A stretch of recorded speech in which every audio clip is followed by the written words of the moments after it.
Congress senior నేత అద్దంకి దయాకర్ గారు phone line అందుబాటులో ఉన్నారు. అద్దంకి దయాకర్ గారు నమస్కారం అండి. నమస్తే మిత్రమా. అంటే 1991లో భారతదేశ ఆర్థిక వ్యవస్థలో మన్మోహన్ సింగ్ కి ముందు తర్వాత అనే విధంగా కొత్త శకానికి నాంది పడినటువంటి ఆ మన్మోహన్ సింగ్ ఇక లేరనే వార్త కొంతమేర బాధ కలిగిస్తుంది. అంటే ఆయన చేసిన సేవల గురించి కొన్ని మాటలు చెప్తారా?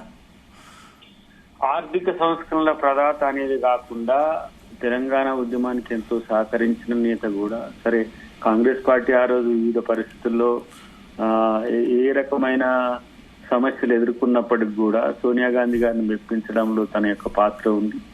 మేము 2006 నుంచి 2007 వరకు దాదాపు 1-2 సార్లు వారిని వ్యక్తిగతంగా కలిసిన సందర్భంలో కూడా తెలంగాణ సంబంధించిన అంశాలు చాలా క్రియాశీలకంగా వ్యవహరించిన వ్యక్తే కాకుండా దేశం యొక్క అభివృద్ధిలో తన యొక్క పాత్రను పెంచుకున్న వ్యక్తి, ఆధునిక భారతదేశాన్ని యొక్క స్థితిని పెంచిన, అంతర్జాతీయ స్థాయిలో ప్రపంచ స్థాయిలో భారతదేశాన్ని నిలబెట్టి ఈరోజు 5వ ఆర్థిక వ్యవస్థగా ప్రపంచంలో భారతదేశాన్ని నిలబెట్టిన ఒక సంస్కర్తగా చూడక తప్పదు. పార్టీలకు అతీతంగా ఒక అజేయుడు. తర్వాత అన్నిటికంటే మిక్కిలు ఏంటంటే ఎవరితోనూ కూడా వ్యతిరేకతను పెంచుకొని ఒక స్టేట్స్మెన్ గా మనం మన్మోహన్ సింగ్ గారిని చూడొచ్చు. కాబట్టి అలాంటి వ్యక్తి మన మధ్యన లేకపోవడం చాలా విచారకరం.